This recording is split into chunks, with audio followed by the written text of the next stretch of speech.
자, 우리는 감사는 우리의 신앙의 핵심적인 주제라고 얘기할 수 있습니다. 감사라는 말은 어떤 면에서 우리의 성도의 일상의 언어, 또 천국의 언어가 감사가 아닌가 그렇게 생각이 됩니다. 내가 신앙생활이 지금 건강한가 건강하지 않는가를 점검해 볼 수 있는 기준이 있다면 감사일 것입니다. 여러 가지가 있을 수 있지만 감사하고 있다면 건강한 상태라고 볼 수 있습니다. 우리는 감사와 불평 사이를 오고 가죠. 어떤 데는 감사하고 어떤 데는 불평이 일어나는 이런 두 사이에서 어느 쪽으로 더 기울어지느냐의 싸움을 우리는 매일 하고 있습니다.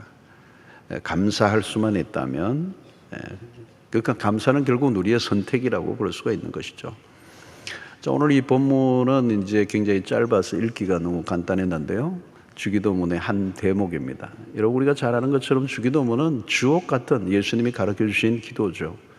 한 대목을 놓칠 수가 없습니다. 단어 하나하나를 놓칠 수 없을 만큼 이 주님이 가르쳐 주신 기도가 얼마나 함축되어 있는, 그리고 우리의 삶의 전반에, 신앙의 전반에 관련된 그런 메시지를 담고 있는데요. 우리가 이거 잘 알고 있는 것처럼 주기도문은 두 파트로 나누어져 있죠. 한 파트는 하나님에 대해서 기도를 드립니다. 세 가지 기도가 나오고요. 또 우리 사람을 위한 기도가 후반부에 나옵니다. 크게로 하면 세 가지죠. 하나는 하늘에 관련된, 하나는 땅에 관련된 그런 기도입니다. 두 사이는 분리되어 있는 게 아니고 하나라고 볼 수가 있습니다. 자, 오늘 우리에게 일용할 양식을 주시옵고, 이게 이제 사람을 위한 기도의 첫 파트입니다. 첫 기도가 일용할 양식이다. 먹는 것의 문제를 기도의 제목으로 가지고 오게 하셨습니다. 일용할 양식을 위하여 기도하라. 이것이 주기도문에서 첫 번째 그런 토픽이라고 할 수 있습니다. 자, 먹는 문제죠. 일용할 양식, 현실적인 문제를 가지고 나옵니다. 그러니까 사실 기도라고 하는 것은 굉장히 신령한 영적인 것이라고 우리는 이해하지만, 그래서 그 영적인 문제는 뭔가 좀 천상에 관련된 것만 구하는 것으로 생각하는데, 어쩌면 이 기도 안에 바로 현실적인 문제를 가지고 나오는 거죠. 먹는 문제. 이것은 우리에게 뭘 의미합니까? 주님이 가르쳐준 기도를 통해서 우리의 신앙은 일상과 동떨어져 있지 않다. 그리고 우리의 신앙은, 우리의 삶은 현실의 뿌리를 받고 있다는 것. 현실의 뿌리 받고 동떨어져 있는 어떤 추상적이고 모호한 것들을 추구하는 게 아니고 일상의 매우 현실적인 필요에 접근하는 것. 그래서 먹는 문제를 위해서 기도하는 것은 결코 천박한 기도가 아닙니다. 비영적인 것이 아닙니다. 오늘 이렇게 우리에게 일용할 양식을 주옵시고라고 하는 이 기도 속에 우리에게 주시는 메시지는, 하나님은 우리의 일상에 깊이 개입하시는 분이다. 우리의 먹고 사는 일상의 기본적인 필요, 또 인간의 기본적인 갈망에 응답하시는 하나님이시다는 것을 가르쳐 주는 겁니다. 자, 여러분, 우리가 예수님의 공생애를 보아도 먹는 문제가 늘 대두되었습니다. 또 사단이 예수님에게 시험을 걸 때도 이 돌들이 떡이 되게 하라, 굶주려 계시는 예수님에게 현실적인 문제로 마귀가 다가와서 시험을 걸었습니다. 이 돌들이 떡이 되게 하라. 자, 여러분, 이 먹는 문제는 먹는 문제로만 끝나지 않는다는 겁니다. 우리는 일상의 일용할 양식을 그냥 지나칠 수가 있습니다. 이 가벼운 주제가 아닙니다. 우리는 하루에 3번씩 식사 기도를 드립니다. 그리고 이 식탁 기도를 어떻게 하는가에 따라서 우리의 영성이 드러난다는 겁니다. 매일 먹고 마시는 행위, 그것은 영적인 것과 분리되어 있지 않다는 것입니다. 그래서 영성은 식사의 기도에서부터 시작이 됩니다. 그래서 우리가 식탁의 자리에서 일용할 양식을 주신 하나님께 깊은 감사를 드리는 순간, 그 식탁의 자리는 성스러운 공간이 되는 것입니다. 식탁의 기도의 핵심은 뭘까요? 감사입니다. 자, 감사의 첫 출발이 뭘죠? 소박합니다. 거창한 것들이 아니고 일용할 양식에 대한 감사입니다. 그러므로 일용할 양식은 오늘 주님이 가르쳐 주신 이 기도의 응답인 거죠. 일용할 양식을 내게 주시옵고 라고 하는 이 주기도문에 대한 하나님의 진실하신 응답. 그 응답에 대한 감사가 우리 안에 있다면, 그것은 하나님과 나와의 바른 관계가 설정되어 있다는 것을 의미하는 것이고, 우리는 전적으로 그분에게 의존된 존재라는 것을 밥을 먹을 때마다 식탁 앞에서 우리가 인정하게 되는 것입니다. 자, 일용할 양식에 대한 기도는 겸손한 기도예요. 어쩌면 오늘 거대한 자본주의적 세상 속에서 자본을 축적한 것을 자랑으로 여기는 세상에서 일용할 양식은 지극히 초라해 볼 수가 있습니다. 현실과 전혀 어울리는 기도처럼 보이지 않아요. 일용할 양식. 우리는 한평생 자자손손 먹고도 남을 양식을 구하지, 오늘 일용할 양식을, 오늘 나에게 필요한 양식을 달라는 기도는 잘하지 않아요. 그러니까 이 기도는 인간의 본성과 아주 이렇게 배치되는 기도라고 볼 수가 있습니다. 어쩌면 오늘 시대적 흐름에 맞서는 기도라고 얘기하는 거죠. 일용할 양식에 대한 감사는 과욕을 거부하는 것입니다. 일용할 양식 이상은 여분으로 주신 거예요. 여러분, 우리가 아무리 많이 주어줘도 한 사람이 하루에 먹을 수 있는 양은 정해져 있습니다. 하루 3끼예요. 가끔 5끼 먹는 사람도 있긴 합니다만, 감사는 오늘 먹을 것에 대한 반응이에요. 그래서 주기도문에는 일용할 양식으로 충분하다는 고백이 그 기도 안에 있는 것입니다. 여러분, 오늘날 감사가 희귀해진 이유는 뭘까요? 결국은 탐욕이 원인입니다. 필요가 채워져도 불평하는 것이죠. 그래서 우리 주님은 우리의 필요를 충분히 채워주시는 분이에요. 성경을 보면 하나님은 인색한 분이 아니고 일용할 양식을 주시되 충분히 주십니다. 이스라엘 백성들이 광야에서 만나를 주실 때도 마찬가지 충분히 주셨어요. 배불리 먹게 하셨어요. 광야에서도 베세다 들판에서도 5천 명을 먹이고도 다 배불리 먹고 12광주리에 남게 하시는 하나님은 풍성하신 분이시라는 거죠. 여러분, 오늘 이 에덴 동산에서 인간이 경험했던 첫 번째는 뭘까요? 여러분, 모든 것을 다 지으시고 난 다음 과일과 채소와 먹을 것들이 그 즐비한 상태 다 만드시고 난 다음에 인간을 마지막에 창조하셨어요. 그건 뭘까요? 누리라는 거예요. 누리라는 거. 오늘도 여러분, 죄로 인하여 이 세상이 척박해지긴 했지만 여전히 이 세상은 자세히 보면 풍성해요. 자, 빌립보서 4장 19절을 보니까 나의 하나님이 그리스도 예수 안에서 영광 가운데 그 풍성한 대로 너희 모든 쓸 것을 채우시리라. 이 바울이 경험한 얘기죠, 사실은. 문제는 필요 이상을 구하는 것입니다. 하나님은 욕망까지 채워주시지는 않습니다. 성경은 명확하게 응답되지 않는 기도가 하나 있어요. 그게 뭐냐면 야고보서 4장 3절입니다. 구하여도 받지 못하면 정욕으로 쓰려고 잘못 구하기 때문이다. 여러분, 우리에게 필요한 영양분을 섭취하는 건 좋아요. 그러나 너무 잘 먹기 위해서 기본 이상을 추구하는 것은 경계해야 합니다. 오늘날은 미각을 추구하는 문화가 너무 발달해 있어요. 미각에 신경을 쓰다 보니 화학성 물질들이 첨가되기 시작합니다. 더 맛있게. 이게 여러분 질병을 가져온다는 사실을 아십니까? 결국 우리는 상업주의의 조작된 입맛 때문에 너무 자극적이고 배가 불러도 또 먹고 또 먹는 거죠. 탐욕은 일용할 양식보다 더 많은 것을 구하게 합니다. 지나치게 많은 것을 탐닉하는 세상. 그래서 우리는 별 희귀한 것들을 먹잇감으로 삼습니다. 오죽하면 박쥐까지 그렇게 먹어요. 식욕을 조절을 해야 하는 것이죠. 탐욕을 경계하라는 것입니다. 너무 많이 먹거나 너무 좋은 것을 추구하거나 너무 특이한 것을 먹으려고 하는 욕구도 경계되어져야 된다는 거예요. 이스라엘 백성들은 하나님으로부터 주어지는 것으로 만족하는 훈련을 받아야 했습니다. 적절한 수준에서 만족하는 게 절제죠.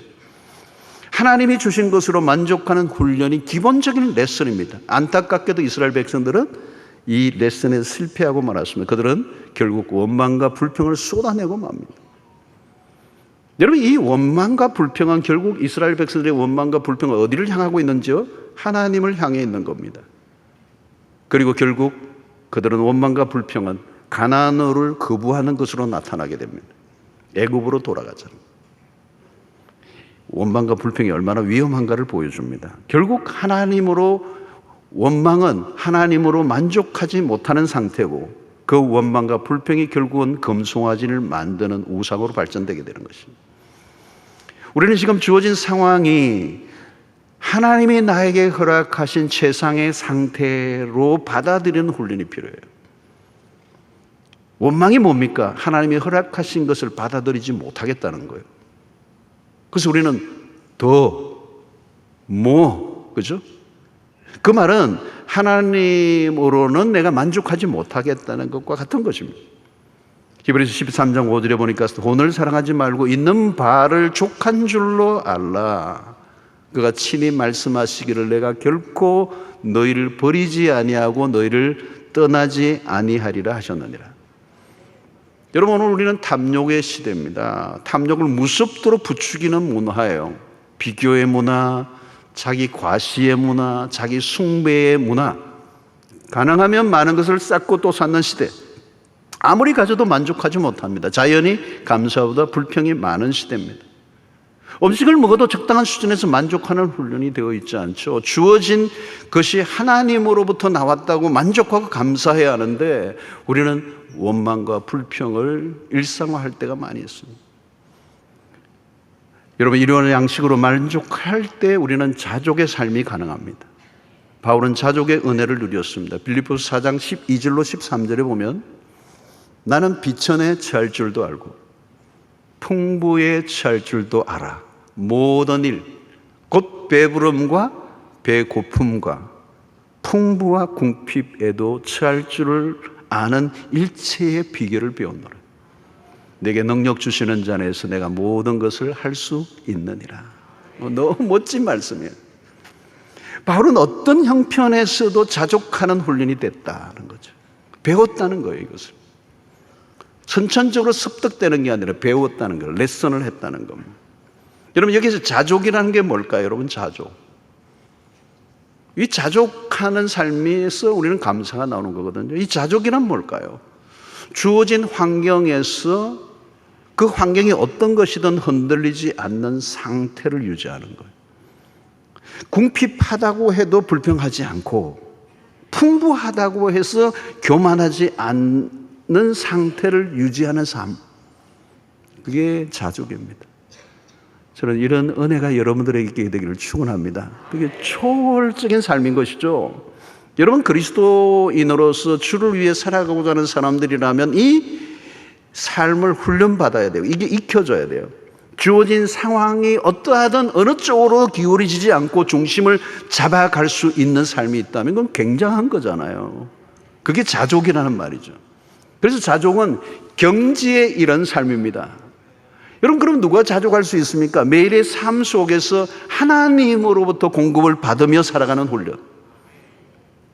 내 노력과 내 재주가 아니라 하나님이 공급해 주십니다.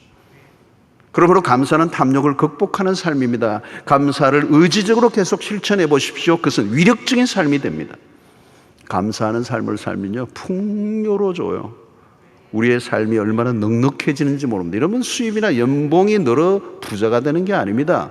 감사할 줄 아는 이 자족의 원리를 배웠을 때 우리의 일상은 기적이 될 줄로 믿습니다. 자, 이 일용할 양식에 대한 감사는 믿음이 있어야 가능해요. 감사는 믿음에서 나오는 것입니다. 오늘 주어진 일용할 양식에 감사할 수 있다면 내일에도 일용할 양식을 주실 것을 믿는 것이죠. 그래서 감사는 믿음의 행위예요. 하나님이 이스라엘 백성들에게 만나와 메추리알 매일 먹을 만큼만 주셨어요. 그리고 내일을 위하여 쌓아두지 못하게 했습니다.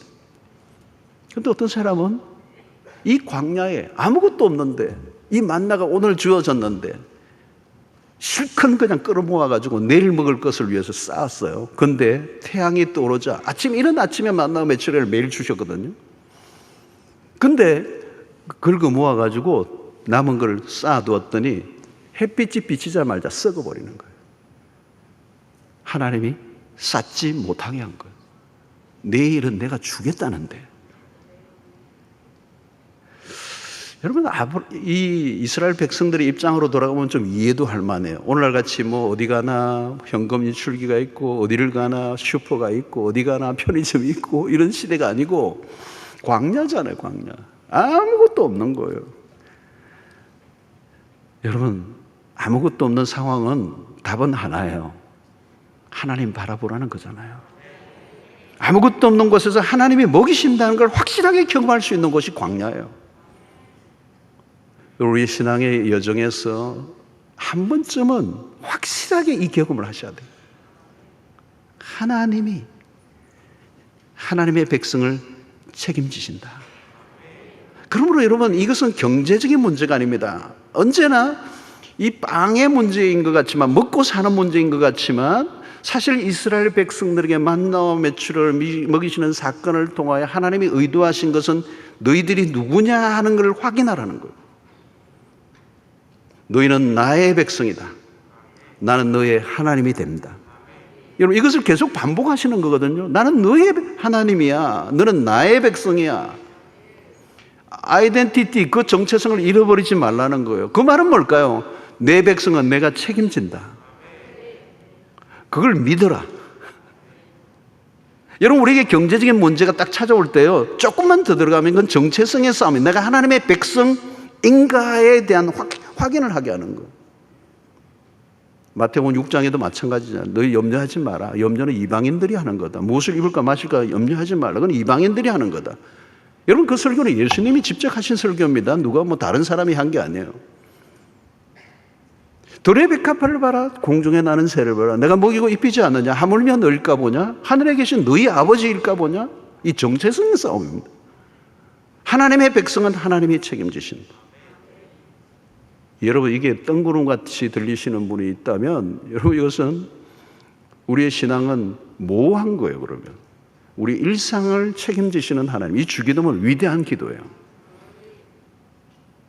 하나님의 백성은 하나님이 책임지시다. 광야는 모든 게 단절로 오는 곳입니다. 모든 선이 다 끊겨버려서 공급로가 다 차단되었지만 하나님과만 연결되어 있으면 광야 같은 세상을 살지라도 하나님이 책임지신다. 우리의 자신감의 근거는 어디에 있느냐는 거예요. 쌓아둔 것에 있느냐, 아니면 하나님인가. 자금줄이 연결되어 있고 인맥이 다 막강해도 하나님과의 연결고리가 끊겨 있으면 죽은 목숨이에요. 주님은 내일을 염려하지 말라. 마태복음 6장 34절의 말씀이잖아요. 그러므로 내일 일을 위하여 염려하지 마라. 내일 일은 내일이 염려할 것이고 한날의 괴로움은 그날의 족하다. 그러니까 오늘과 내일의 시간 사이에 칸막이를 다 만들어 놔야 되고, 오늘의 염려는 오늘로 끝내라는 거예요. 내일까지 연장시키지 말라는 거예요. 오늘에서 내일로 넘어가는 일은 우리의 힘과 재주에 의해서가 아니라 하나님의 손에 달려있다는 거예요. 오늘 먹을 양식을 주셨다면 내일도 주실 거라는 믿으라는 거예요. 그러니까 오늘이라는 시간을 살고 있지만 내일이라는 시간은 하나님의 영역이라는 거죠. 자, 오늘 우리에게 일용할 양식을 주시옵고, 이 말은 밥은 실존적인 문제죠. 밥을 먹지 못하면 죽습니다. 결국은 밥이죠. 참 밥이죠. 다 먹자고 하는 거 아닌가 이러고, 밥은 먹고 다니나 그러고. 이 밥이라는 게 굉장히 중요한 주제예요. 그토록 열심히 일을 하는 이유도 밥 먹고 살기 위해서입니다. 아직도 세상은 기근의 문제로 시달리는 나라들이 많아요. 아시아와 아프리카권에 여전히 굶어 죽고 있는 사람들이 많습니다. 하루에 $2가 없어 죽어가고 있는 이 우리의 이웃들이 있습니다. 결국 기근은 인류에게 주어진 저주의 결과죠. 하나님으로부터 일용할 양식을 공급받는다는 것은 굶주림으로부터의 자유입니다. 하늘의 은총은 일용할 양식에서부터 시작됩니다.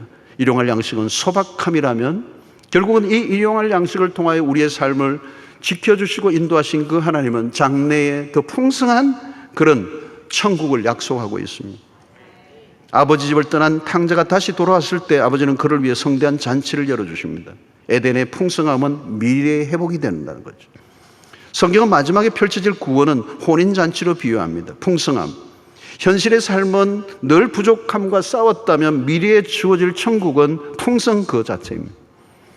우리는 매일 식탁을 대하면서 미래에 다가올 풍성함을 기대하고 감사를 드려야 합니다. 그래서 오늘의 식탁은 오늘로 끝나지 않고 결국은 하나님의 백성들에게는 영원으로 이어지게 되는 것입니다.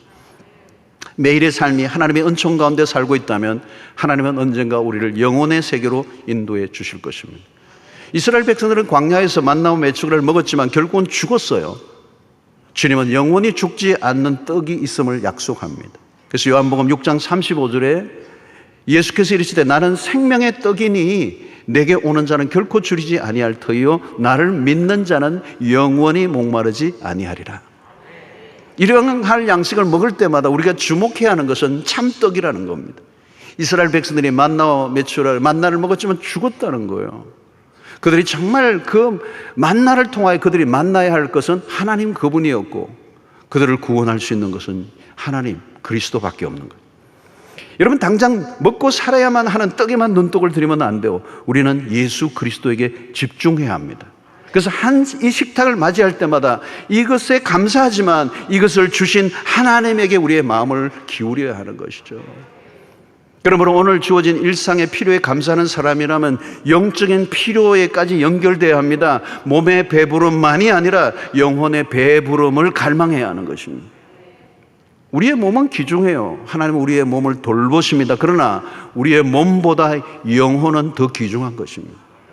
일용할 양식을 주시는 하나님은 우리의 영혼에 일용할 양식을 주시지 않을 리가 없습니다. 우리는 험한 세상에서 밥만으로 충분하지 않아요. 영혼의 양식인 말씀이 절실한 것입니다. 자, 오늘 주기도문에 일용할 양식 안에는 심오한 교훈이 숨어 있습니다. 여러분, 주기도문을 급하게 형식적으로 엎드리고 끝내지 마십시오. 하루 3번의 식사 기도를 할 때마다 영혼의 긴 호흡을 하며 신중하게 들여보세요. 밥을 먹을 때 허겁지겁 배를 채우기 위한 목적으로서가 아니라 일용할 양식을 허락하신 하나님을 향해 충분히 감사의 기도를 들어보세요. 밥보다 오늘 양식을 허락하신 하나님에게 시선을 고정해 보세요.